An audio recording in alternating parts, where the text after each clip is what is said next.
కొట్లాడి సెయ్యరు కొట్టిరి. సెయ్యరు కొట్టిన తర్వాత నువ్వు నీతోకి వచ్చినావు. నీతోకి వచ్చిన తర్వాత నేను ఉండని పోయా నీ ఏం కానీ చెప్పినావు. చెప్పి వాళ్ళని నా ఎంచకు రాకున్నట్లు చేసినావు. వాళ్ళని మా ఎంచకు రాకున్నట్లు చేసినావు. మమ్మల్ని చూస్తేనే తలంచుకొని పక్కకు పోతారు. నా మౌనికి సై బాగా అవుతుంది పో అన్నావు. బండారా తీసుకుని పోయినా నా ఇంటికి పోయిన తర్వాత మాకు వాళ్ళు దొవ్వు అయిపోయినారు. వాళ్ళు మాకు ఏంది లేదు. అప్పటి నుంచి మేము బాగున్నామవ్వ.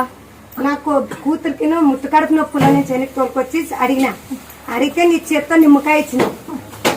నిమ్మకాయ ఉప్పు పంచొప్తి 2 పూట్లు తాపినానవ్వ. నాకు కూతురు బాగుంది. ముట్టుకడుపు నొప్పు తిండుకొని అట్లా తాగండి. ముట్టుకడుపు పెట్టుకోండి. సోడా పొడి నిమ్మపండు పిండి తాగండి. ముట్టుకడుపు ఎవరికొని నిండిపోతారు. అప్పుడు మాట్లాడా చేతి పెట్టి మాకి చక్కగా